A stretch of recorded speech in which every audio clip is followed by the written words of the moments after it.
योगेन चित्तस्य पदेन वाचां मलं शरीरस्य च वैद्यकेन योपाकरोत्तं प्रवरं मुनीनां पतञ्जलिं प्राञ्जलिरानतोऽस्मि अज्ञानतिमिरान्धस्य ज्ञानाञ्जनशलाकया चक्षुरुन्मीलितं येन तस्मै श्रीगुरवे नमः। सूत्रकार पतञ्जलि मुनि र भाष्यकार वेदव्यास, व्यास मुनि र गुरु परम्परामा रहनुभएका सम्पूर्ण गुरुजनहरूलाई हार्दिक हार्दिक वन्दना। पातञ्जल योग दर्शनको 14औं सूत्रसम्म हामीले संक्षिप्त रूपमा यसको अर्थ विचार गरिसकेका छौँ। आजदेखि 16औं 15औंको पनि हामीले मूल सूत्र त पढेका थियौँ, तर यसको व्यास भाष्यको सारांश लिन बाँकी छ। आज यही 15औं सूत्रबाट हामी सुरु गर्दछौँ। 14औं सूत्र तेह्लाद परिताप फलाः पुण्य पुण्य हेतुत्वात्। यो सूत्रमा के बताइयो भने जाति आयु भोग जति छन् ती जाति आयु भोग, जाति भने जन्म, यिनीहरू कि खुसी दिन्छन् कि दुःख दिन्छन्। लाद भनेको खुसियाली दिने केही हुन्छन्, केही दुःख दिने खाले हुन्छन्। किनभने पुण्य कर्मबाट पैदा भएका ती जाति आयु भोगहरूले खुसी दिन्छन्, पापबाट पैदा भएका जाति आयु भोगले दुःख दिन्छन् भनेर कुरो गरियो।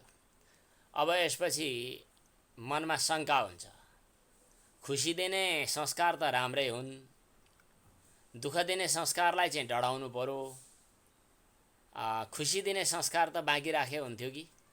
संस्कार पनि राम्रा संस्कार त किन खत्तम गर्नु र? जस्तो पहिला चाहिँ सम्पूर्ण कर्माशयहरू समाप्त गर्ने, कर्म संस्कारहरूलाई दग्ध गर्ने भन्ने कुरा आएको थियो।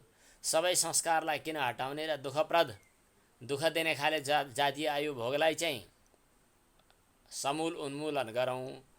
सुख दिनेवाला कर्माशयहरू त रहँदा केही फरक पर्दैन भन्ने जिज्ञासा भयो। त्यो जिज्ञासाको समाधानका लागि यो सूत्र आयो। यो सूत्रमा उल्लेख गरियो कि ज्ञानीको दृष्टिमा चाहे पुण्य कर्मबाट उत्पन्न भएको संस्कार होस्, चाहे पाप कर्मबाट उत्पन्न संस्कार होस्, दुवै दुःखदायी मानिन्छन् ज्ञानीको नजरमा। जसलाई हजुरआमी सुख दिने भनेर मस्त खुसी भएर भोग गरिरहेका हुन्छौँ, ज्ञानीको दृष्टिमा त्यो पनि दुःखकै कारण हो, दुःखमय नै हो। कसरी? यो कुरा अबको सूत्रमा। परिणाम ताप संस्कार दुखैर। गुरु स्क्रिन शेयर गर्ने कि? परिणाम ताप संस्कार दुखैर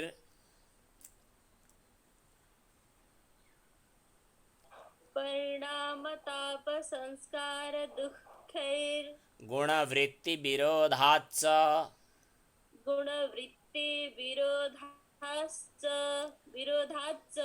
दुःखमेव सर्वं विवेकिनः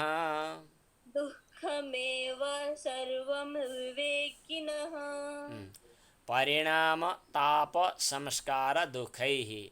यो परिणाम एउटा, ताप एउटा, संस्कार एउटा, तीनटा पद छन्। यी तीनटा पदको चाहिँ एकै ठाउँमा समास गरेर परिणाम ताप संस्काराः भन्नु पर्यो। अनि तिनीहरूबाट प्राप्त भएको दुःख भनेर अर्को दुःख शब्द पछाडि टाँस्नु पर्यो। यसो गर्दा अर्थ के हुन्छ त भन्दा परिणाम दुःख, ताप दुःख, संस्कार दुःख। यो द्वन्द्व समास गरेका ठाउँमा अगाडि वा पछाडि जुन शब्द आउँछ त्यो द्वन्द्व समासभित्र पर्ने हरेक शब्दसँग जुट्न जान्छ भन्ने नियम छ। द्वन्द्वादौ द्वन्द्वमध्ये द्वन्द्वान्ते च श्रूयमाणं पदं प्रत्येकम अभिसम्बध्यते। परिणाम पछाडि पनि दुःख जोडियो, परिणाम दुःख। ताप पछाडि पनि दुःख आयो, ताप दुःख, संस्कार दुःख।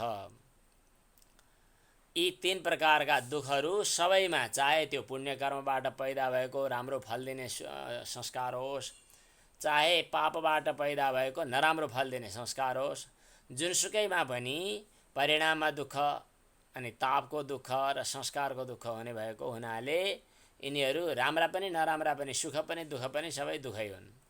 अनि अर्को पनि हेतु छ, गुणवृत्ति विरोधात् च, तीन गुणका वृत्तिहरूमा पनि एक आपसमा टकराव ठकराव भइरहन्छ, यिनमा पनि विरोध छ, परस्परमा विरोध चलिरहन्छ।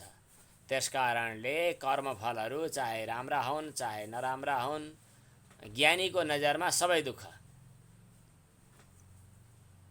मानिसहरू चाहिँ टन्न पैसा कमाउनु सुख भन्ठान्छन्, ज्ञानीको नजरमा त्यो पनि दुःख। किन? आज पैसा कमाएर के गर्ने, परिणाममा दुःखै हुने हो भन्ने कुरा उसले पहिल्यै बुझ्छ। कोही मर्यो भने घरमा शोक पर्यो भने दुःख मान्छन्, कोही जन्मियो भने बिहे भयो भने खुसी भएर फुरफुर नाचेर धुमधामै हुन्छ। ज्ञानीको नजरमा यो जन्म हुनु पनि दुःख, विवाह हुनु पनि दुःख। बुद्धले आफ्नो छोरा जन्मियो भन्दाको दिन चाहिँ वैराग्य लागेर छोडेर हिँडे। राज्य सिंहासनमा अभिषिक्त हुने हो भन्दाको दिनमै रामलाई वैराग्य आयो। उदाहरणको लागि यो चाहिँ श्लोकको सामान्य मन्त्र सूत्रको सामान्य अर्थ भयो। परिणाम ताप संस्कार दुःखैः, परिणाम ताप संस्कार दुःखैः। हजुरहरू सबैले वाचन गर्ने प्रयास गर्नु होला। अनि गुणवृत्ति हजुर आधारित किन दुःखै भइसकेपछि के विसर्ग हट्नु पर्ने हो, त्यो गल्ती हो, त्यो गल्ती हो। अगाडि दुमा चाहिँ विसर्ग रहन्छ, खैमा विसर्ग होइन। त्यो मैले कहीँको उदाहरण अथवा जे होस् पिडिएफ जे आयो त्यो अशुद्ध हो। त्यो पछाडिको रेफ होइन, विसर्ग होइन, रेफ हो। एकदम ठिक छ।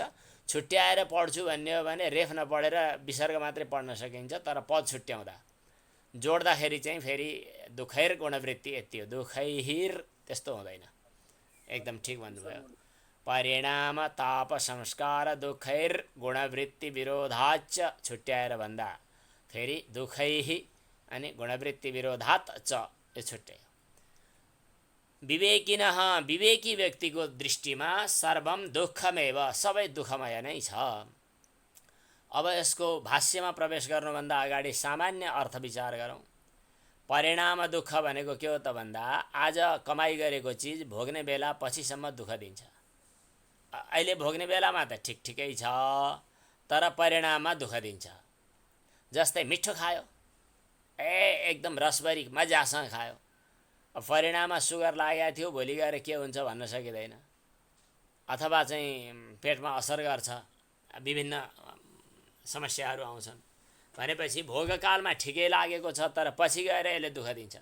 जस्तै कतिपय मान्छेहरू स्वाद छ भनेपछि स्वादका लागि जे मन लाग्यो खाइदिइहाल्छन्। कतिपय मानिसहरू, विवेकशील मानिसहरू अहिले मिठो भयो भनेर के गर्ने, भरे सन्चो हुँदैन भन्ने कुरा पहिल्यै याद गर्छ। भनेपछि ज्ञानीको नजरमा सब भोगहरू, जस्तै स्त्री पुरुषको सुख भोग भयो, सुरुमा चाहिँ एकदम राम्रो लाग्यो, मजासँग नयाँ नयाँ उमेर अवस्थामा भोग गर्यो, तर जति धेरै भोग गर्यो त्यति धेरै इन्द्रिय पनि शिथिल भयो, शरीर पनि शिथिल भयो, अनि बेकार एकदम पछि गएर चाहिँ एकदम खिन्नताको महसुस हुन्छ, खेदको महसुस हुन्छ। परिणाममा बल वीर्य तेज स्मृति सब नष्ट हुन्छ। के दर्शनात् हरते चित्तम, मैले अर्थ गर्दिनँ है यो श्लोकको, म श्लोक भन्छु मात्रै, अर्थ गर्दिनँ। दर्शनात् हरते चित्तम, स्पर्शनात् हरते बलम, संभोगात् च हरेत वीर्यम, नारी त्रिविध राक्षसी अथवा पुमान त्रिविध राक्षसः, जे भने पनि ठिकै छ। भनेपछि परिणाममा दुःख हुन्छ भन्न खोज्या यसको। भोग्ने बेलामा भोगा नभुक्ता वयमेव भुक्ता भनेपछि इन्द्रिय विषय भोगहरू जति भोगियो त्यति त्यति त्यसको परिणाममा चाहिँ दुःख हुने भएको हुनाले परिणाममा दुःख भयो। हिजो पनि सङ्केत गरिएको थियो, सायद गीताको श्लोक छ, परिणामे विषमिव तत्सुखम राजसं स्मृतम। सुरुमा मिठो लाग्ने, परिणाममा दुःख दिने यसलाई गीतामा राजस सुख भन्नुभएको छ। यत्तदग्रे मृतमिव विषयेन्द्रिय संयोगात्, यत्तदग्रे मृतोपमं परिणामे विषमिव तत्सुखम राजसं स्मृतम। यो परिणाम दुःखको कुरा भयो। अब ताप दुःख भनेको के हो त भन्दा जुनसुकै भोगको समयमा पनि आध्यात्मिक आधिदैविक आधिभौतिक आदि तापको चाहिँ दुःख भइ नै हाल्छ। यसो भन्दा पनि ठिक छ, स्वर्गमा जाने व्यक्तिको पनि स्वर्गबाट अब मिटर माइनस हुँदैछ, पुण्य सकिएपछि नष्ट भएर पृथ्वीमा झर्नु पर्दछ भन्ने किसिमको दुःख भइ नै रहन्छ। साङ्ख्यकारिकामा क्षयातिशययुक्त भनेर स्वर्गका सुखलाई पनि भनेको छ। क्षय हुने डर पनि रहिरहन्छ। क्षय हुने भन्नाले आज म जुन सुख प्राप्त गरिरहेको छु यो सुख प्राप्त गर्ने समय एक दिन नष्ट हुन्छ भन्ने कुराको खटपटीले स्वर्गमा रहँदा दुःख दिइरहेको हुन्छ। एउटा क्षय दोष। एउटा अतिशय दोष भनेको चाहिँ आफूभन्दा धेरै राम्रो क्वालिटीको सिटमा बस्ने वा राम्रो क्वालिटीको सुखभोग प्राप्त गर्ने व्यक्तिहरू देखेर तिनीहरूभन्दा आफूलाई कम असल सुखभोग गर्न परेकोमा ज्यादै पीडा हुन्छ स्वर्गमा बस्नेहरूमा पनि। अनि कतिपय फेरि व्यक्तिहरू चाहिँ आफूभन्दा कमजोर हैसियतका स्वर्गमा बसेका हुन्छन्। फिल्म हेर्न जाँदाखेरि पहिले चलन थियो नि, हाउसमा फिल्म हलमा गएर फिल्म हेर्ने। फिल्म हेर्दाखेरि बढी पैसा खर्च गर्नेहरू माथि कुन बाल्कनी हो कि फर्स्ट क्लास हो कि कुन चाहिँ हो राम्रो चाहिँ माथिल्लो तलामा गएर बस्नेहरू, टाढाबाट हेर्नेहरू उनीहरू विशेष खाले, तल्लो तलामा बस्नेहरू अलि कमजोर, नजिकबाट हेर्नेहरू अलि कमजोर, थोरै पैसा तिरेर हेर्ने खाले भनेपछि त्यो अतिशय सातिशय भयो, क्षयातिशययुक्त भने यी दुईटै कुराहरूले ताप दिइरहेको हुन्छ। ताप भन्नाले आध्यात्मिक, आधिदैविक, आधिभौतिक यिनीहरूको ताप पनि बनिरहन्छ। त्यसका कारणले पनि यो चाहे सुख होस् चाहे दुःख होस् ज्ञानीको दृष्टिमा, विवेकीको दृष्टिमा सबै दुःख हो। अब संस्कार र दुःख भनेको के हो त भन्दाखेरि जुनसुकै कर्म गर्यो, जुनसुकै भोग भोग्यो, त्यो भोगको सुख अनुभव गर्ने बेला हृदयमा एउटा संस्कार बसिहाल्छ। एक किसिमको भारी बस्छ, एक किसिमको मैलो बस्छ।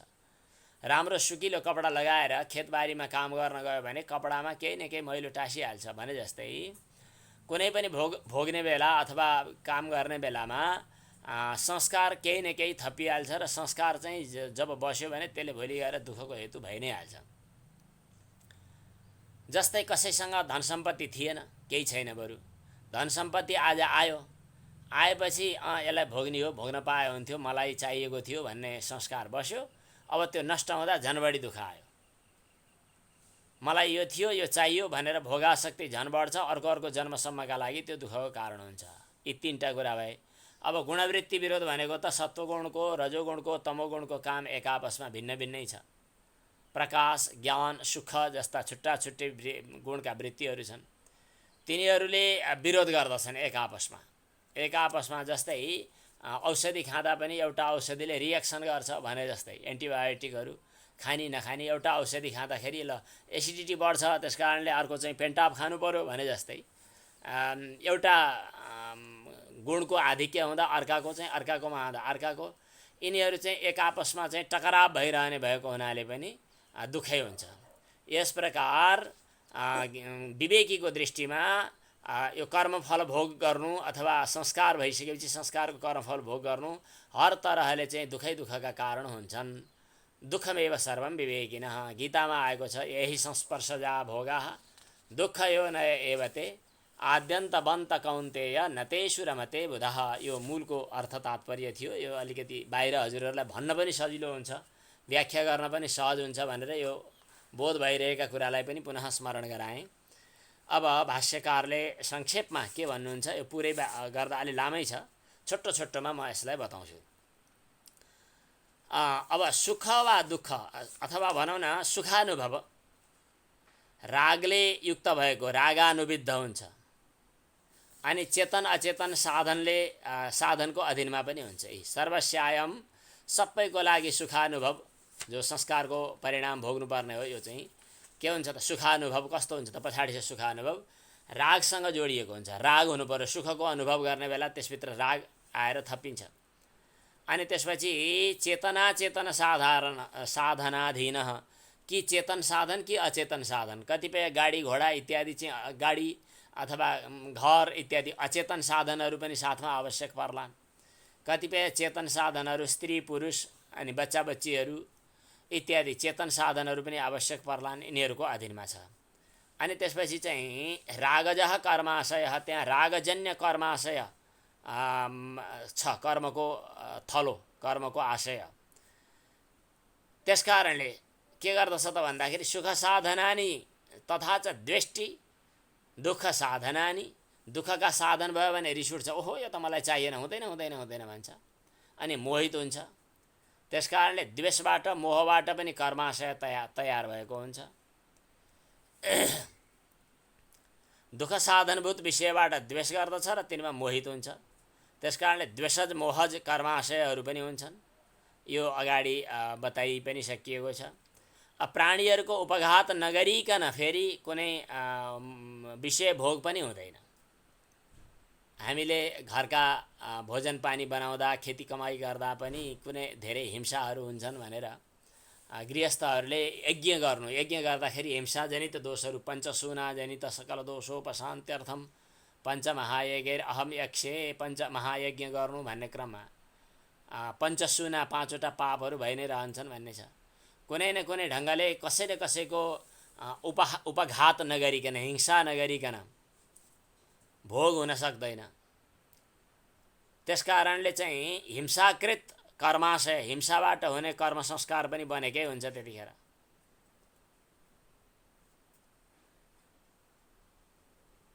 त्यसकारणले यो विषय सुखलाई अविद्या पनि भनिएको छ। या भोगेषु इन्द्रियाणाम तृप्तेर उपशान्ति तत्सुखम। भोग गरिसकेपछि इन्द्रियहरूलाई जुन किसिमको तृप्ति हुन्छ त्यसलाई चाहिँ सुख भन्ने चलन छ। अनि इन्द्रियको चञ्चलताबाट लौल्य भाव भन्छन्, आसक्तिबाट अथवा छटपटाहटबाट, इन्द्रियहरूको छटपटाहटबाट जो चाहिँ अथवा कहीँ आसक्त हुँदाखेरि जे चाहिँ समस्या अशान्ति हुन्छ त्यसलाई दुःख पनि भन्दछन्। या भोगेषु इन्द्रियाणाम तृप्तेः उपशान्ति तत्सुखम या लौल्यात् अनुपशान्ति तद्दुखम। इन्द्रियहरू मक्ख परे उपशान्ति भयो सुख बनियो, कहीँ आसक्त भयो त्यो वस्तु पाइएन अनि त्यसबाट दुःख भयो त्यसलाई चाहिँ दुःख बनियो। न च इन्द्रियाणाम भोगाभ्यासेन वैतृष्ण्यम कर्तुम शक्यम। यो हजुरहरूले सुनेकै पनि कुरा हो र फेरि मननका लागि जति भोगको अभ्यासले इन्द्रियलाई तृप्त बनाउन, खुसी बनाउन वा तृष्णारहित बनाउन सकिँदैन। भोगको अभ्यास, भोग गर्ने बानी परेको छ, इन्द्रियको भोग गर्ने बानी छ, भोग गर्ने बानी बढाएर अझै अभ्यास गरेर बारम्बार बढी भोगेर चाहिँ त्यहाँबाट तृष्णा रहित हुन सकिँदैन। न जातु कामः कामानाम उपभोगेन साम्यति हविषा कृष्णवर्तमेव भूय एवाभिवर्धते। विषयको भोग गरेर शान्ति हुँदैन, बरु घिउ राखेर आगो चाहिँ शान्त नभए जस्तै अझै बढी बढे जस्तै अझै बढी भोगी नै रहन पर्ने इच्छा लाग्छ। यतः किनभने भोगको अभ्यास सँगसँगै राग पनि बढ्दछ। इन्द्रियहरू झन् बढी त्यही नभई भएन भन्छन्, बानी नै परिसक्छ। त्यसकारणले भोगको अभ्यास भोगाभ्यास सुखस्य अनुपायः। भोगको अभ्यास गर्नु सुख बढाउने साधन होइन। सखलु अयम, यो बरु भोग गरेर सुख प्राप्त गर्छु भनेको के हो त, दुःख अलि कम हुन्छ कि भनेको के हो त भन्दाखेरि बिच्छीले टोकेर एकदम छटपटाएर आत्तिरहेको छ। बिच्छीले टोकेर छटपटाएर दुखेर आत्तिरहेको मानिसले सर्पलाई डसाउँदा अलि पो विषय हुन्थ्यो कि भनेर भन्नु जस्तै हो। सुखार्थी छ अनि विषय भोग गरिरहन्छ, विषय भोगको वासनामा बासित छ, त्यो भयो भने झन् बढी दुःख सागरमा दुःखरूपी पङ्क भनेको हिलोमा चाहिँ चुर्लुम्मै डुब्नु हो। ऐसा परिणाम दुःखता नाम, यो परिणाम दुःख भयो। प्रतिकूला सुखावस्थायामपि योगिनमेव क्लिश्नाति। सुखावस्थामा पनि योगीलाई नै दुखी बनाइरहेको हुन्छ। यो चाहिँ योगी नभएका मानिसलाई यसले त्यति समस्या बरु नदेखाउला, के गर्ला, पछाडि आउँछ। योगीलाई नै बढी सताउँछ यसले, किन यहाँ पछाडि आउँछ। का ताप दुःखता, यो चाहिँ के भयो त भन्दाखेरि परिणाम दुःख भयो। अब ताप दुःख भनेको के हो त भन्दाखेरि जुनसुकै पनि द्वेषानुविद्ध चेतन साधनाधीन तापानुभव सबै तापानुभव द्वेषले युक्त भएको हुन्छ, चेतन अचेतन साधनको अधीनमा हुन्छ। त्यसकारणले त्यसमा द्वेषज कर्माशय पनि बनेकै हुन्छ। मानिसहरू सुखको साधनको प्राप्ति गर्नका लागि शरीर मन वचनले चेष्टा गर्छन्। सुख साधनानि प्रार्थयमानः कायेन मनसा वाचा च परिस्पन्दन्ते, इच्छा गर्दछन्। त्यसपछि अरू कसैलाई चाहिँ अनुग्रह गर्ने वा कसैलाई पीडा दिने गर्दछन्। परम अनुगृह्णाति उपहन्ति च। अनि अर्कालाई अनुग्रह गर्दा धर्म कमाउँछन्, अर्कालाई पीडा दिँदाखेरि पाप कमाउँछन्। यस प्रकार पाप पुण्य धर्माधर्मको सञ्चय भइरहन्छ। यो यस प्रकार अनि लोभ र मोहबाट कर्माशय जम्मा हुन्छ।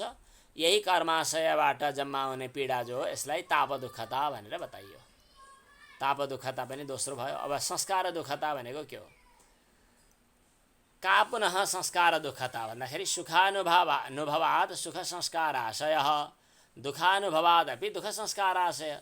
सुखको अनुभव गर्दा सुख संस्कारको आशय तयार भयो, दुःखको अनुभव गर्दा दुःख संस्कारको आशय भयो। यसरी सुख र दुःख, सुख दिनेवाला र दुःख दिनेवाला विपाकहरूको अनुभव गर्दा त्यो वासनाद्वारा फेरि कर्माशय जम्मा हुँदै गर्छ। विपाके अनुभूयमाने विषय भोग कर्मफल भोग गर्दाखेरि सुख र दुःख चाहिँ आउने जाने भइरहन्छ, सञ्चय भइरहन्छ। प्रचय भनेको सञ्चय। यस प्रकार अनादिकालदेखि यो दुःखको मुहान फैलिएको छ। यसले के गर्छ त? योगीलाई नै दुःखी बनाइरहन्छ। किन? कस्मात्? किनभने योगीको जीवन, योगीको चिन्तन, योगीको अवस्था कस्तो हुन्छ त भन्दाखेरि आँखाको नानी जस्तै हुन्छ। आँखाको नानी। यो उर्णा भनेको चाहिँ माकुरो भन्छन्। माकुरो भनेरै चिन्नुहुन्छ होला, सबैलाई थाहा होला। माकुराले जालो लगाउँछ। माकुराको जालोले हजुर हामीलाई त कहीँ केही बाधा व्यवधान गर्दैन। हात चलाउँदा, खुट्टा चलाउँदा, अरू जिउमा यताउति, त्यो त मैलिने चिज हो, कहीँ मतलब उत्तिखेर नष्ट हुने चिज हो, केही फरकै पर्दैन। अति संवेदनशील, अति मसिनो तन्तु हो त्यो। तर आँखाभित्र पर्यो भने त्यो उर्णा तन्तु भनेको त्यो चाहिँ माकुराको जालोले पनि बिझाउँछ। यथा उर्णा तन्तु अक्षिपात्रे न्यस्तः, आँखाभित्र रह्यो भने, आँखाभित्र भनेको यो परेलीभित्र अक्षिपात्र भन्छन् यसलाई, पछि पनि आउँदो रहेछ यो शब्द। त्यहाँ चाहिँ छोइँदा साथ दुःख दिन्छ, अरू शरीरावयवमा चाहिँ दुःख दिँदैन। त्यसै गरी कतिपय यी सुखका कारण हुन् भनेर भन्दा तिनीहरूबाट दुःख तत्काल प्राप्त गरे जस्तो अरूले गर्दैनन्। तर योगीहरूलाई चाहिँ सुख साधन पनि दुःख दिनेवालै हुन्छन्। एवं यतानि दुःखानि अक्षिपात्र कल्पम, आँखाको नानी जस्तै सुकोमल विचार भएका, सुकोमल अवस्था भएका योगीहरूलाई नै दुखित गर्दछन्। अरू न इतरम प्रतिपत्तारम, अरूलाई चाहिँ दुःख दिँदैनन्।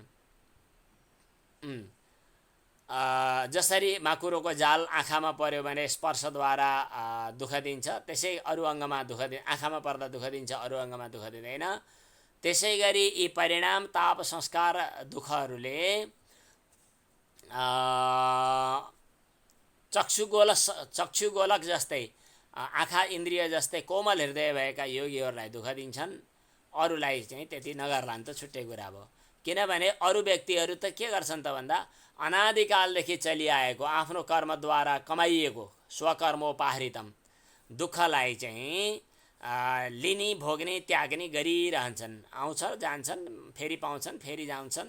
अनि त्रिविधता दुःखबाट उनीहरू छटपटाइरहेका हुन्छन्। जातम जन्मिने आउने यिनीहरूको भइ नै रहन्छ।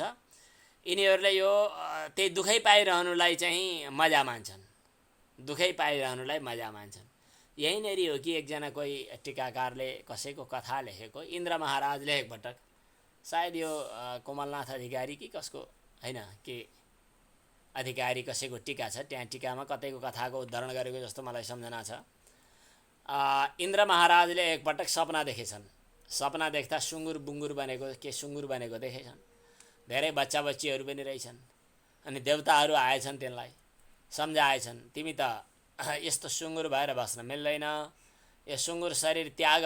यो सायद योग वासिष्ठको वा कहीँको कथा हो, यो पुराणहरूकै कथा हो। यो त्याग यो शरीर भनेर भन्दाखेरि उसलाई त्याग्न मनै लागेन। नाइ हुँदैन, यत्र बच्चा बच्ची छन्, यत्र बच्चालाई मैले हुर्काउनु छ, पाल्नु छ, कहाँ यहाँ यो छोडेर जाने, म त जान्न भनेर जानै मानेनन्। देवताहरूलाई साह्रै दुःख लाग्यो। यस्तो त कहाँ इन्द्र महाराज पनि सुँगुर भएर बस्न सुहाउँछ, यस्तो त ठिक छैन भनेर देवताहरूले अब के गर्ने, केही उपाय लागेन। ती बच्चाहरू सबै मार्दै पो हुन्थ्यो कि क्या हो भनेर बच्चाहरूलाई मार्दैछन्। अनि उसको शरीर पनि काटकुट पारेर टुक्रा टाक्री पारेर फ्याँक्दैछन्। फ्याँक्दिएपछि बल्ल शरीरको बन्धनबाट मुक्त भए। मुक्त भएपछि झल्यास विचार गरेर हेरेँ, अरे म त इन्द्र पो थिएँ, तर मलाई त्यो आश्चर्य, यो सुँगुर हुँदा के मजा लागिरहेको होला छ्या भनेर आफ्नो भर्खरीको अनुभवलाई सम्झिँदै आफैलाई घिन लागेर उनलाई हैरान आयो। जसरी इन्द्र महाराजलाई सुँगुर अवस्था सम्झिँदाखेरि आफैलाई दिगदार लागेर आयो, तर सुँगुर अवस्थामा रहँदा त्यही नै अवस्था मजा लागेर त्यहीँ बस्न मन परेको थियो। स्वर्गमा जाउँ, इन्द्र महाराज बनौँ भन्दा पनि आफ्नो दायित्व छोड्न मनै लागेको थिएन जसरी, त्यस्तै सांसारिक मानिसहरू त्यसैमा मस्त हुन्छन्। त्यो ज्यादै दुःख हो तर त्यसैलाई सुख ठान्छन्। दुःखेपि सुख मानिनः इतरेतु, यसैको तात्पर्य आइरहेको छ। स्वकर्मोपाहृतम, आफ्नो कर्मले कमाएको दुःखलाई उपात्तम त्यजन्तम, उपात्तम पाइरहेको कहिले, त्यक्तम त्यजन्तम, पाइरहेकोलाई त्याग्ने, त्यक्तम उपादानम, लिइरहेकोलाई फेरि ग्रहण गर्ने। यस किसिमको अनादि वासनादेखि विचित्र भएको चित्तवृत्तिले चारैतिरबाट जेलिएर अज्ञानद्वारा त्याग्नै पर्ने अहङ्कार ममकारले युक्त भएका विषयवस्तुहरूमा पनि उनीहरू चाहिँ आसक्त भइरहेका छन्, त्यही चाहिँ सन्तप्त भएर बसिरहेका छन्। यस प्रकार अनादिकालदेखि चलिआएका दुःखको समूहहरूमा बुढेर भन्नु पर्यो, व्यूहमान भनेको त्यसमा मस्त भएर आत्मानमा आफूलाई पनि समग्र प्राणीहरूलाई पनि देखेर तिनीहरू त त्यही मजा मानेर बसिरहेका छन्। यिनीहरू किन यति विधि दुःखी भएर बसिरहेका होलान् भनेर योगीले चाहिँ यो देखेर पनि दुःखी हुन्छन् उनीहरू। सर्वदुःख कारणम सम्यक दर्शनम शरणम प्रपद्यते। अनि सबै दुःखको कारण भएको माने दुःखको क्षयको कारण भएको सम्यक दर्शन, सम्यक ज्ञानका शरणमा योगीहरू पुग्छन्। यस प्रकार परिणाम, ताप, संस्कार, दुःख, यी तीनटा दुःखको चाहिँ विवेचना व्याख्याकारले पनि गर्नुभयो। अब गुणवृत्ति विरोधात्, गुणवृत्ति विरोधको कारणले पनि विवेकीको नजरमा सबै दुःखमय छ। दुःखमेव सर्वम विवेकिन, किनभने बुद्धिका गुणहरू तीन किसिमका छन्, प्रख्या, प्रवृत्ति र स्थिति। प्रख्या भनेको एक किसिमको प्रकाश हो, प्रवृत्ति भनेको चाहिँ सञ्चलन प्रवृत्ति भन्छ नि, व्यवहार, व्यापार, बिजनेस, दौडधुप इत्यादि हो। प्रकाश, ज्ञान, चेतना, अनि व्यापार, बिजनेस, दौडधुप, सक्रियता। अनि स्थिति भनेको थपक्क।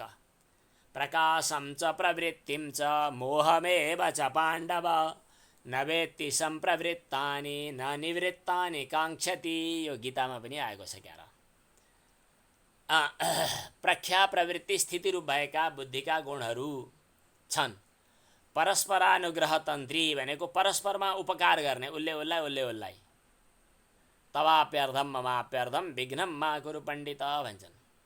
अनि शान्त, घोर र मूढरूप हुने त्रिगुणात्मक प्रत्ययहरू उत्पन्न गरिरहन्छन्, पैदा गरिरहन्छन्। अनि गुणवृत्त, चल, विकारशील छन् गुणका यी वृत्तिहरू। चलम च गुणवृत्तम, गुणका हालचाल चाहिँ क्षिप्र परिणामी भनेको छिटछिटै चेन्जेबल, चेन्ज भइरहने हुन्छन्। त्यस कारणले यसलाई चञ्चल अनि गुणको वृत्ति अनि ज्यादै छिट्टो यताउति हुने भएको चित्तलाई क्षिप्र परिणामी भनेर भनिन्छ। यिनीहरू चाहिँ रूपातिशयया वृत्त्यतिशययाश्च, रूपातिशयद्वारा र वृत्तिको अतिशयद्वारा भन्यो। यहाँनिर धेरै अर्थ लुकेको छ, एक शब्दभित्र गहिरिएर अर्थ गर्दा धेरै कुरा आउँदा रहेछन्। रूपातिशय भन्नाले रूप 8 थरी रहेछन्, धर्म, अधर्म, ज्ञान, अज्ञान, वैराग्य, अवैराग्य र ऐश्वर्य अनि अनैश्वर्य। यो साङ्ख्यकारिकाको श्लोक पनि छ यस किसिमको। साङ्ख्यकारिकाका श्लोक बमोजिम बुद्धिका रूपहरू 8वटा छन् भन्ने कुरो छ। धर्म, ज्ञान, वैराग्य, ऐश्वर्य, अधर्म, अज्ञान, अवैराग्य, अनैश्वर्य, यी 6वटा चाहिँ बुद्धिका रूप। अनि बुद्धिका वृत्तिहरू कतिवटा भन्दा शान्त, घोर, मूढ, यी 3टा। शान्त, घोर, मूढ यी 3टा बुद्धिका रूपहरू पनि छन्। यिनीहरूको अतिशय र उत्कर्ष घटिबढी भइरहँदाखेरि अनि आफ्नो विपरीतसँग विरुद्ध भएर आचरण गर्दछन्। धर्मले अधर्मको, अज्ञानले ज्ञानको, वैराग्यले अवैराग्यको, शान्तले घोरको, घोरले शान्तको, मूढले अमूढको, यिनीहरूको चाहिँ विपरीत वृत्तिको विरुद्ध आचरण गरिरहन्छन्।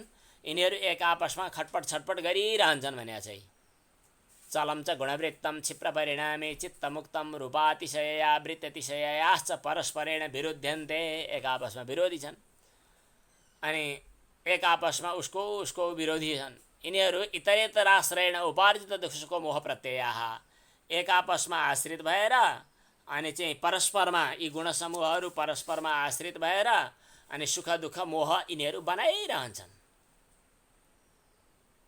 यो गुणप्रधान भावकृत यिनीहरूको विशेषता हो, अर्थात् गुणवृत्ति विरोध देखियो। त्यस कारणले गुणको हालचाल परस्परमा विरोधी भएको हुनाले पनि योगीहरूको दृष्टिमा सबै व्यवहारहरू गुणात्मक भएका हुनाले यिनीहरू पनि दुःखकारकै छन्। यी सबैको मूल कारण के हो त भन्दा अविद्या हो। तस्य महतो दुःख समुदायस्य प्रभावम बीजम अविद्या।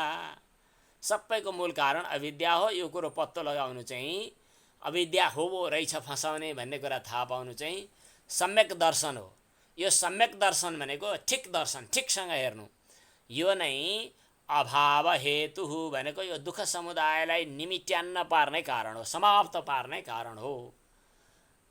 चिकित्सा शास्त्र भन्छन्, आयुर्वेद शास्त्र। अब अहिलेको एलोप्याथिकलाई पनि भन्न मिल्छ। 4 भागमा बाँडिएको हुन्छ। विशेष गरी आयुर्वेद शास्त्रमा यो 4 भागमा बाँडिएको भनिन्छ। के भन्दा रोग, रोग हेतु, आरोग्य र भैषज्य। आरोग्य हेतु भनौँ न, अब भैषज्य। रोग भनेको रोग थाहा भइहाल्यो। रोग हेतु भनेको रोगको कारण। अहिले एलोप्याथिक औषधिहरू गर्ने बेलामा त साह्रै रोग हेतु खोज्ने चलन त्यति छैन, कम छ। अचेल अलिअलि हुन थाल्यो। आयुर्वेदमा चाहिँ विशेष गरी अझ प्राकृतिक उपचारमा रोगको कारण बढी खोजिन्छ। रोग लाग्यो भने के रोग लाग्यो, यो औषधि खाऊ जाऊ, यो होइन। होमियोपैथिकमा पनि यसको चर्चा हुन्छ। के कारणले रोग लाग्यो यो कुरा पुरै निदान पत्तो नलगाएसम्म औषधि गर्न मिल्दैन भनेर यो पनि हेरिन्छ। पहिला रोग के लाग्यो हेर्ने, अनि तर यो रोग किन लाग्यो भनेर हेर्ने। अब आरोग्य कसरी, आरोग्य भनेको के हो भन्ने कुरो थाहा पाउने। आरोग्य भनेको निरोगीपन। अनि आरोग्य हुनका लागि औषधि के गर्ने भनेर भैषज्य पनि खोजी गर्ने। यी 4वटा अङ्ग हुन्छन् चिकित्सा शास्त्रका। त्यसै गरी यो योग शास्त्रका पनि 4वटा अङ्ग हुन्छन्। के भन्दा यो संसार के हो, संसारको हेतु के हो, अनि मोक्ष के हो, अनि मोक्षको उपाय के हो।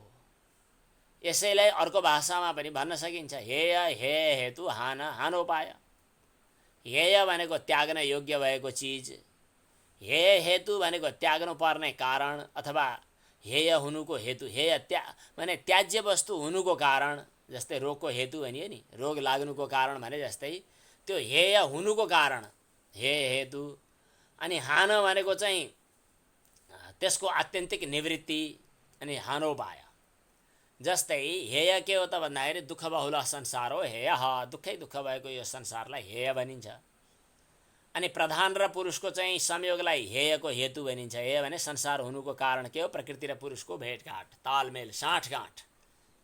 अनि हान भनेको के हो भन्दा यो संयोग, त्यो प्रकृति र पुरुष चाहिँ दुईटा भेट हुनुको चाहिँ माने निवृत्ति, अर्थात् यिनीहरूलाई छुट्याउनु, अलग अलग विवेक दृष्टि छुट्याएर बुझ्नु, यसलाई हान भनिन्छ। हानोपाय भनेको के हो त भन्दाखेरि ती दुईटाको विवेक हुने उपाय चाहिँ सम्यक दर्शन, सम्यक ज्ञान हो।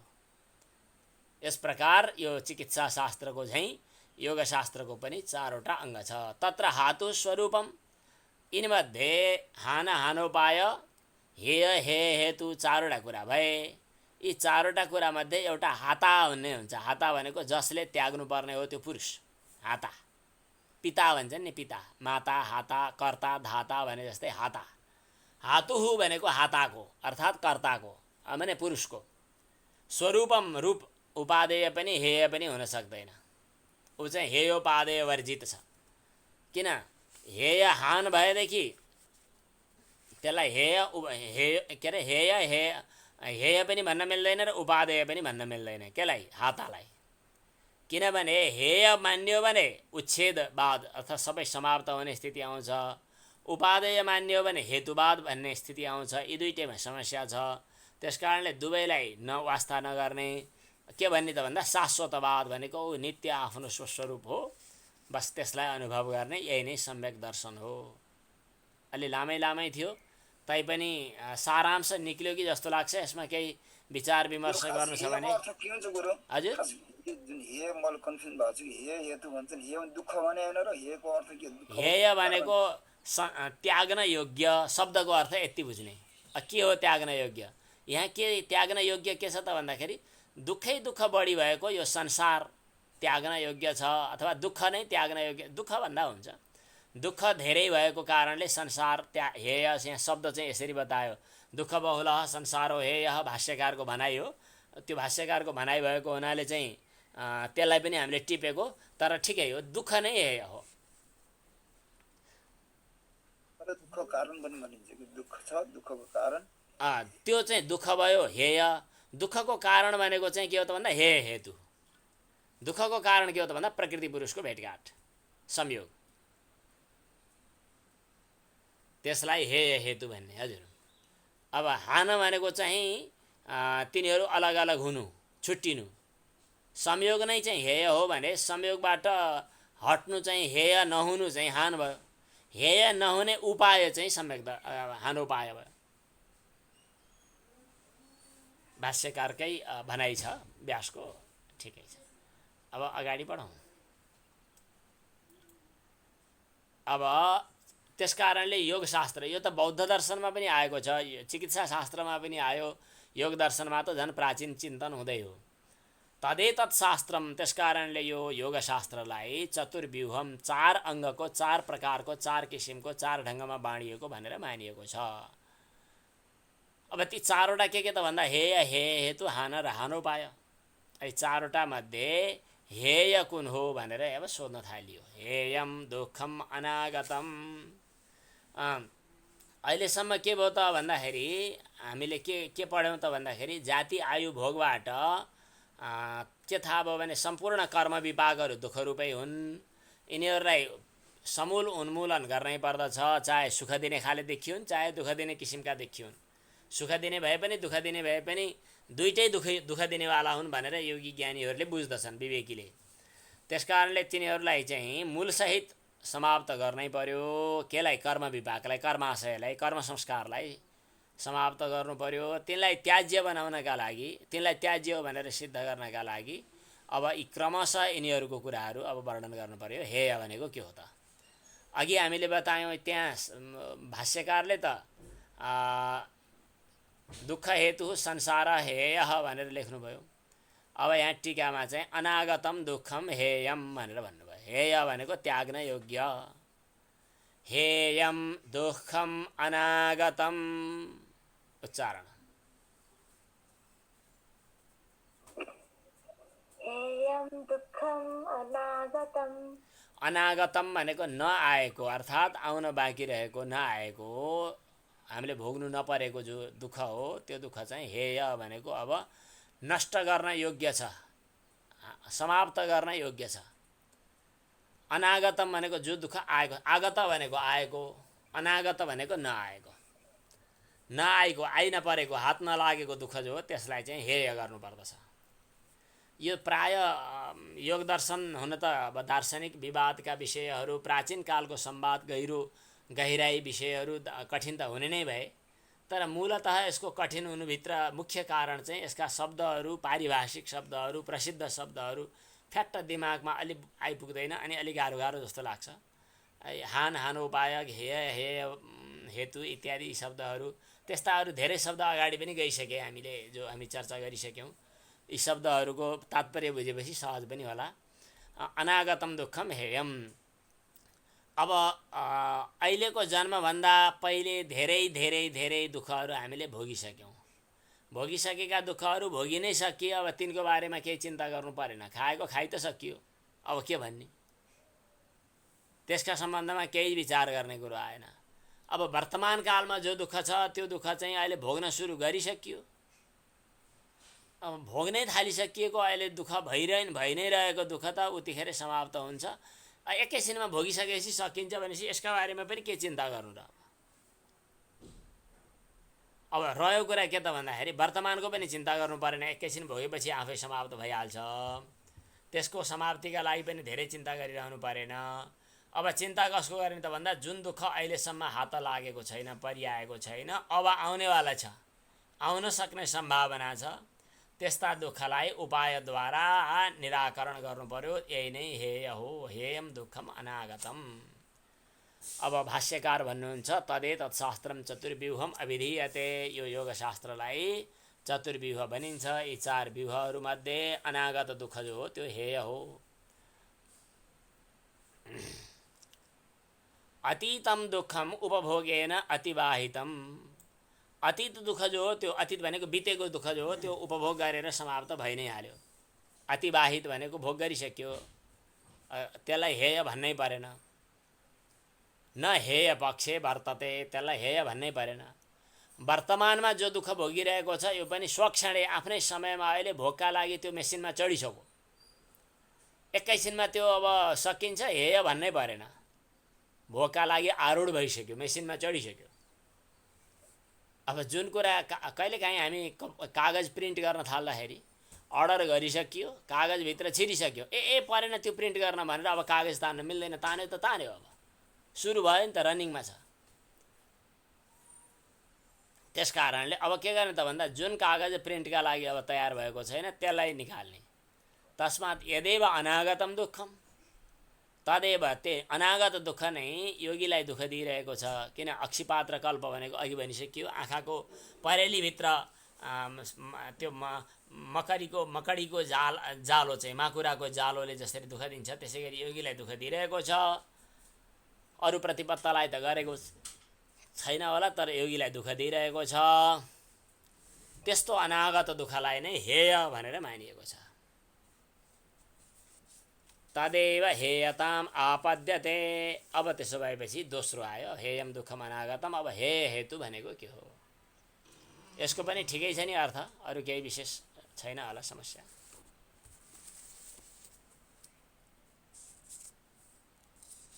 बौद्ध दर्शनमा यसलाई आर्य सत्य भन्छन् भनेर यहाँ टीकाकारहरूले लेख्नु भएको छ।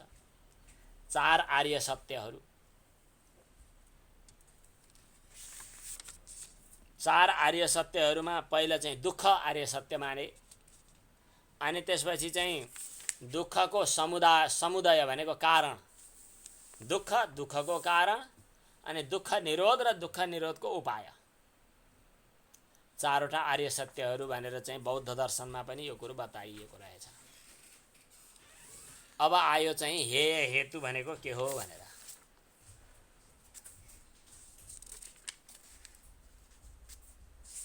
दृष्टिदृश्ययोः संयोगो हेय हेतुः। दृष्टदृश्ययो संयोगो हेय हेतुः। द्रष्टा र दृश्यको संयोगलाई हेय हेतु भनेर मानिएको छ। दृष्टिदृश्ययो भनेको द्रष्टा र दृश्यको संयोग। अब द्रष्टा र दृश्यको संयोग भनेको के हो?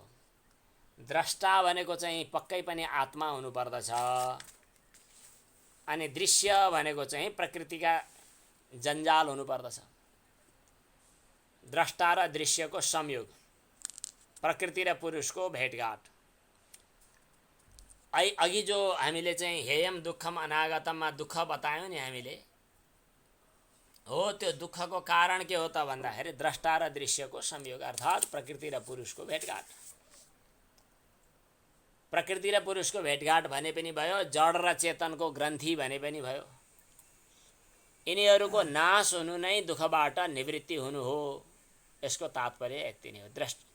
द्रष्टा र दृश्यको संयोग नष्ट हुनु नै दुःख निवृत्ति हुनु हो, संयोग हुनु नै दुःखको कारण हो, द्रष्टा र दृश्यको संयोग। अब यसको टीका आयो, द्रष्टा बुद्धेः संवेदी पुरुषः। द्रष्टा भनेको के हो त भन्दाखेरि बुद्धिलाई थाहा पाउने, बुद्धिको संवेदी भने साक्षी जो पुरुष हो, त्यो पुरुष के गर्दछ त भन्दाखेरि द्रष्टा बुद्धेः प्रतिसंवेदी पुरुषः। त्यसले के गर्दछ त भन्दा बुद्धिमा प्रतिबिम्बित हुन्छ, अनि तदाकारतालाई धारण गर्दछ र आफ्नो बुद्धिबिम्बद्वारा, आफ्नो प्रतिबिम्बद्वारा बुद्धिलाई चेतन बनाउँछ। बुद्धिलाई चेतन बनाउने के भनौँ र चेतन जस्तै बनाइदिन्छ, हो त्यस किसिमको जो पुरुष हो त्यसलाई द्रष्टा भनेर बताइयो, बुद्धे प्रतिसंवेदी पुरुषः। अब दृश्य भनेको के हो त भन्दा बुद्धिसत्वोपारूढाः सर्वे धर्माः। द्रष्टा भनेको बुद्धिको ज्ञाता भने साक्षी प्रतिसंवेदी पुरुष हो।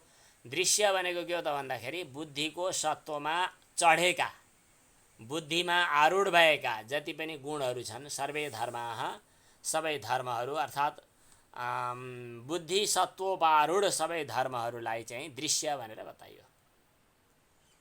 बुद्धि र इन्द्रियहरूले जुन जुन वस्तुहरूलाई ग्रहण गरिएको छ अथवा जुन जुन वस्तुहरू ग्रहण गरिन्छन् ती सम्पूर्ण प्रकृतिका कार्यहरूलाई चाहिँ दृश्य भनेर भन्नुपर्छ।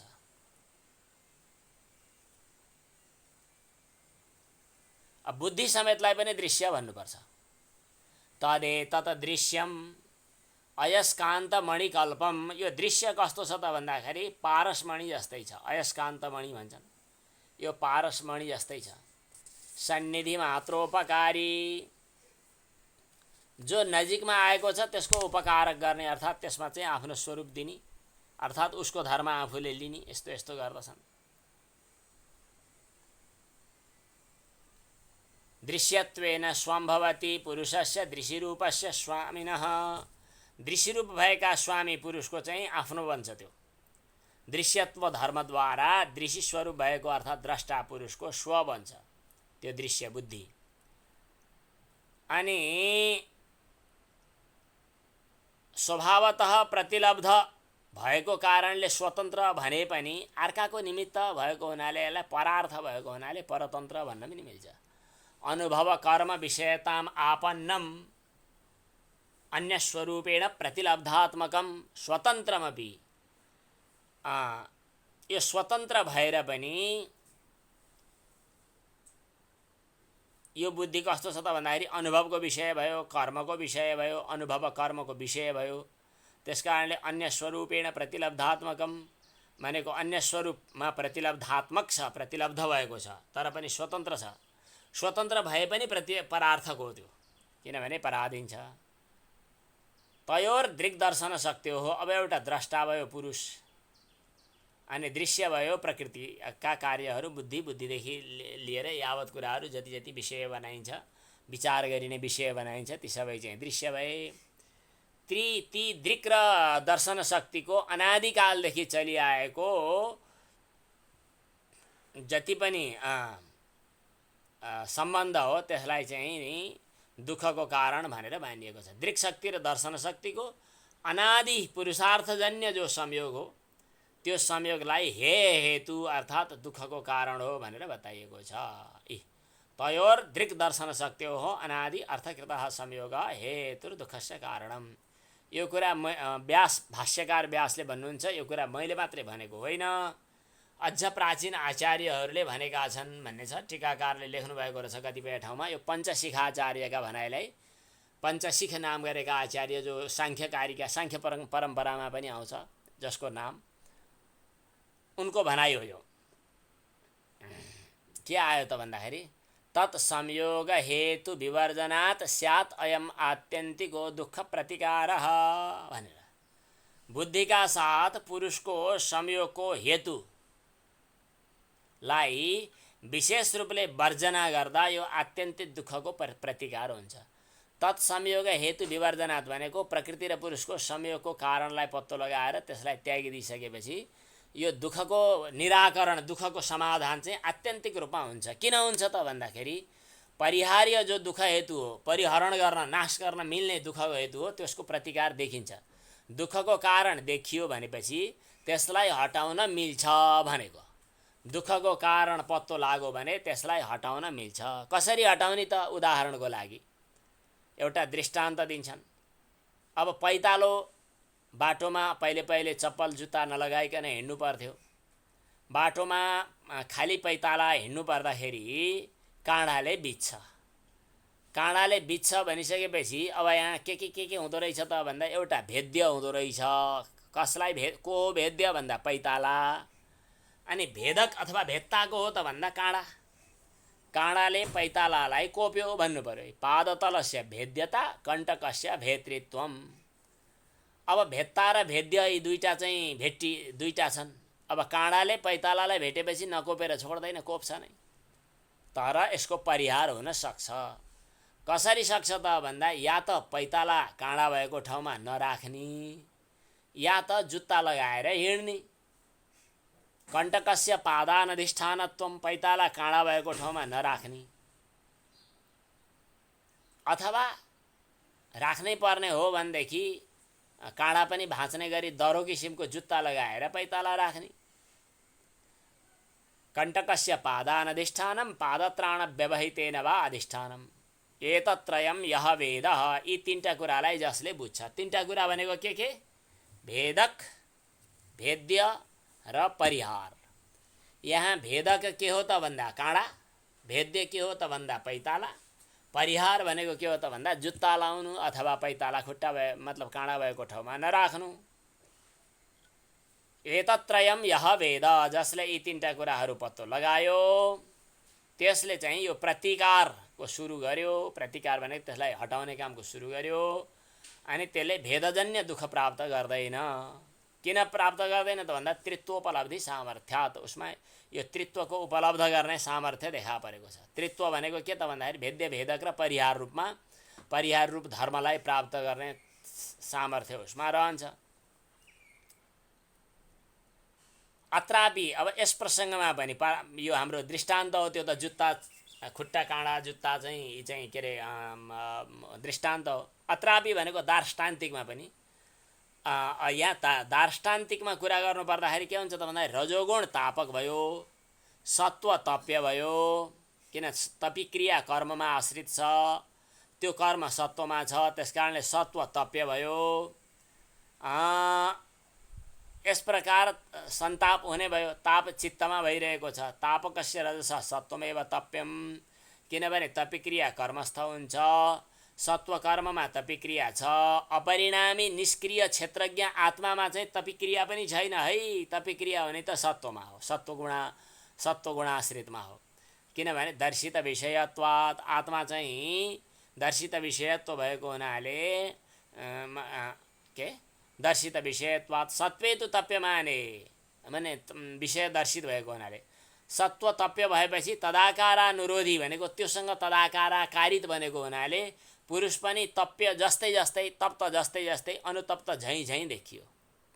बुद्धिमा प्रवेश गरेको हुनाले, बुद्धिमा मुछिएको रुमल्लिएको हुनाले पुरुषमा पनि सन्ताप भए जस्तो देखियो। रजद्वारा, रजोगुणद्वारा, रजसद्वारा तपाइएको के हो? सत्व हो। त्यो सत्व सन्तप्त हुँदा सत्वमा अनुस्यूत भएको हुनाले पुरुषमा पनि सन्ताप भएको अनुभव भइरहन्छ। यो चाहिँ हेय हेतु भन्ने सूत्रको तात्पर्यार्थ भयो। अब यसपछि चाहिँ 18औं सूत्रमा आयौँ हामी। अब हेय हेतु भयो। अब चाहिँ दृश्य भनेको के हो भन्ने कुरा यहाँ यस प्रसङ्गमा आएको छ।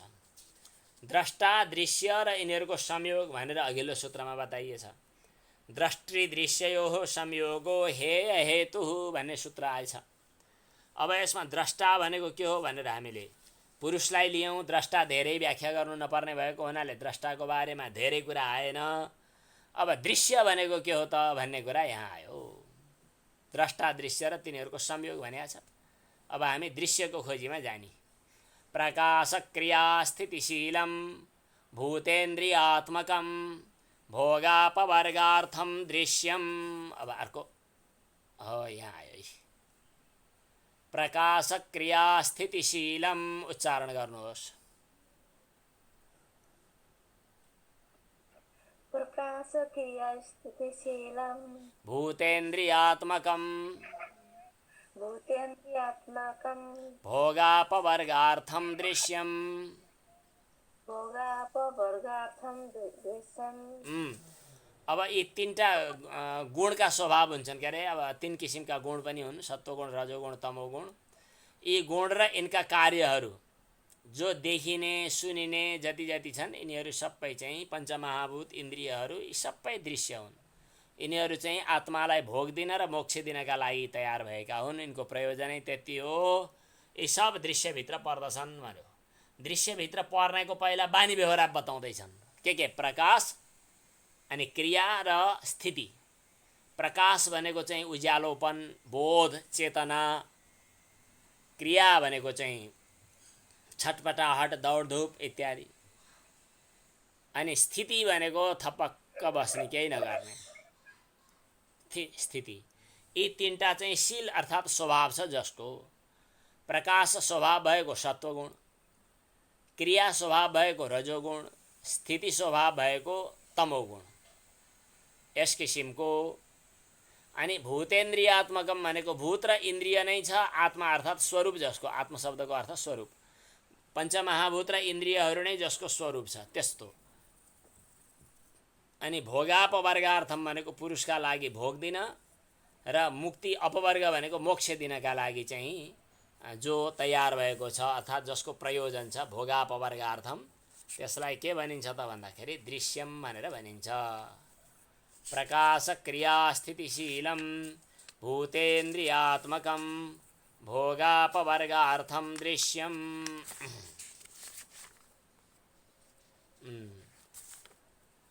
अब यसको चाहिँ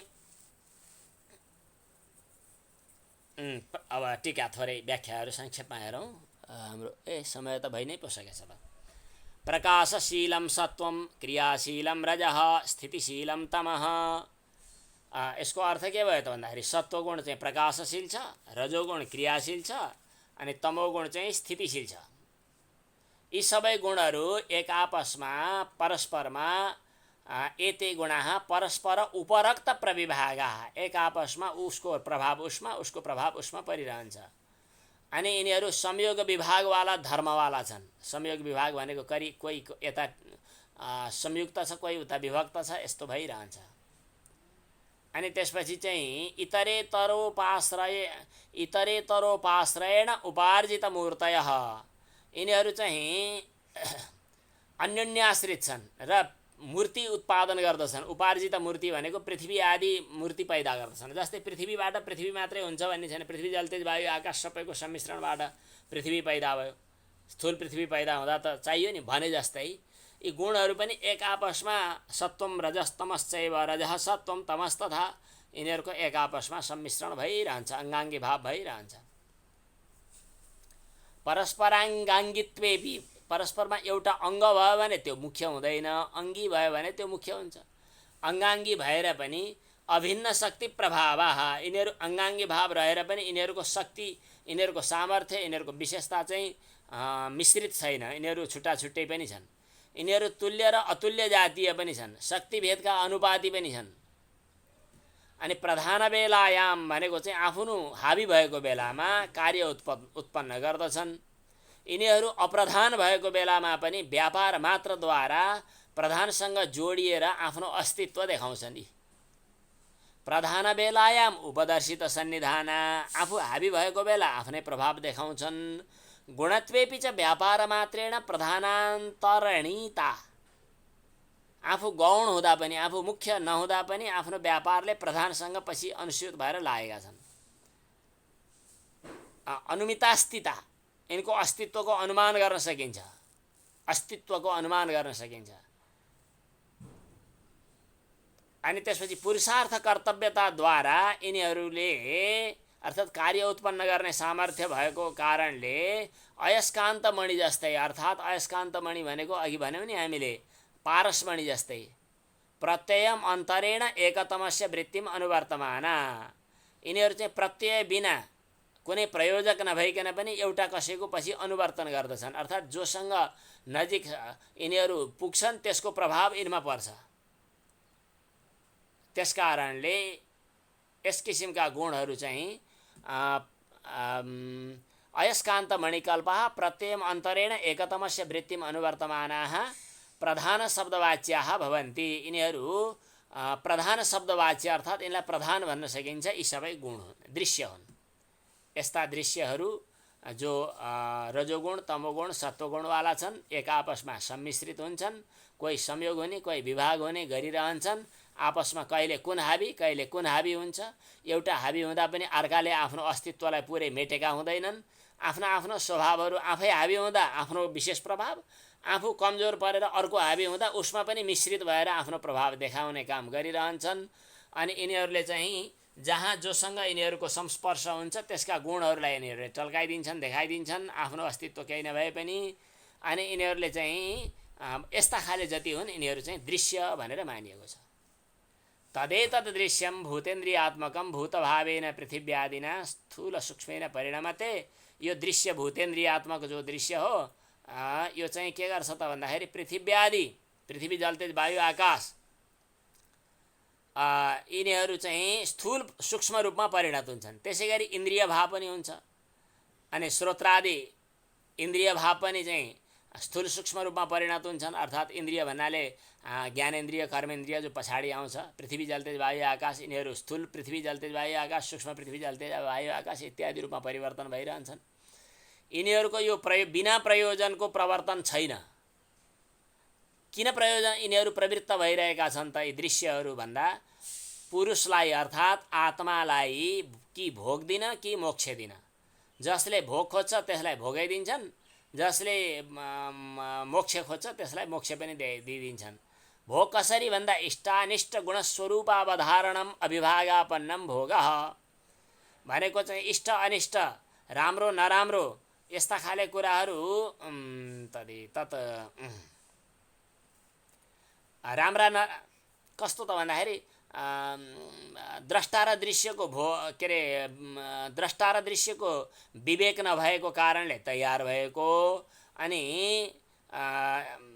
इष्टानिष्ट गुण माने स्वभाव दिनेवाला जस्ती विषय भोगहरू हुन् तिनीहरू भोग भए, अनि भोक्ताको स्वरूपलाई निर्धारण गर्नु चाहिँ अपवर्ग भयो। भोक्तुः स्वरूपावधारणम अपवर्गः इष्टानिष्ट गुणस्वरूपावधारणम अभिभागापन्नम भोगः। राम्रो नराम्रो यो त्यस्तो ऊ यस्तो भनेर विषय भोगलाई चाहिँ मिश्रित भएर त्यसलाई अनुभव गरिरहनु चाहिँ भोग भयो। भोक्ताको स्वरूप निर्धारण गर्नु अपवर्ग भयो। यी दुईटादेखि बाहेक अर्को कुनै दर्शन छैन। बताइएको पनि छ, यो पक्कै पनि पञ्चशिखाचार्यकै हुनुपर्दछ। अयम खलु त्रिषु गुणेषु कर्तृषु अकर्तरि च पुरुषे तुल्या जातीये चतुर्थे तत्क्रिया साक्षिणी उपनीयमानान् सर्वभावान् उपपन्नान् अनुपश्यन् न अन्य दर्शनम आशंकते इति। यो त्यही कुराको प्रमाण हो। यस किसिमका भोग र अपवर्ग जो हुन् यी सबै बुद्धिकृत हुन्। यिनीहरू बुद्धिमा नै रहेका छन्। यिनीहरूको पुरुषमा सम्बन्ध छैन है, भोग पनि मोक्ष पनि। यो पुरुषमा चाहिँ तर चाहिँ पुरुषमा व्यपदिष्ट गरिन्छ। कसरी गरिन्छ त भन्दा पुरुषमा व्यपदिष्ट गरिन्छ अर्थात् आरोपित गरिन्छ। कसरी गरिन्छ त भन्दा हार्ने वा जित्ने कुरा चाहिँ सेनाहरूमा हुन्छ, तर सेनापतिमा चाहिँ आरोपित गरिन्छ। ओहो त्यसैले नै जितेको हो, त्यसैले नै हानेको हो भन्छ। अमुक गृहमन्त्री थियो, त्यो गृहमन्त्रीले आदेश नदिकन पुलिसले कसरी हान्यो त? त्यसकारणले पुलिसबाट हत्या भएको कारणले गर्दा गृहमन्त्रीले चाहिँ राजीनामा दिनुपर्दछ भनेर भन्छन् नि। त्यसै गरी चाहिँ यी सब बुद्धिकृत कर्महरूलाई लिएर चाहिँ पुरुषमा चाहिँ आरोप हुन्छ। यस प्रकार बन्धन र मोक्ष पनि पुरुषमा हुने त होइन, बुद्धिमा हो, तर पुरुषमा नै व्यपदिष्यते भनेको आरोपित गरिन्छ। ओ बन्धन र मोक्षको फलको भोग गर्ने उही हो भनेर भनिन्छ। बुद्धि नै पुरुषार्थ समाप्ति पर्यन्त पुरुषार्थ परिसमाप्तिर्बन्ध, बुद्धिको पुरुषार्थ समाप्ति हुनु बन्ध हो। तदर्थावसाय मोक्ष, त्यसको अर्थलाई निर्धारण गर्नु मोक्ष हो। यस प्रकार ग्रहण धारणो हापोह तत्त्वज्ञानाभिनिवेशाः बुद्धौ वर्तमानाः पुरुषे अध्यारोपित सद्भावाः। कतिपय यी आग्रहहरू बुद्धिमा आरोपित छन्, तर के अरे बुद्धिमा रहेका छन् तर पुरुषमा आरोपित छन्। लौ यसैले नै कर्मफलको भोग गर्यो, यो भोक्ता हो भनेर आरोपित चाहिँ पुरुषमा गरिन्छ। सब यी गुणहरू चाहिँ बुद्धिमा वर्तमान छन् तर पुरुषमा चाहिँ आरोपित गरिन्छ। 7 मिनट पो गइसकेछ। ल त्यसकारण आज चाहिँ अलि थोरै सूत्रहरू भए, अब जे भए भए। अब ओम पूर्णमदः पूर्णमिदं पूर्णात् पूर्णमुदच्यते पूर्णस्य पूर्णमादाय पूर्णमेवावशिष्यते। ओम शान्तिः शान्तिः शान्तिः। नमो नमः।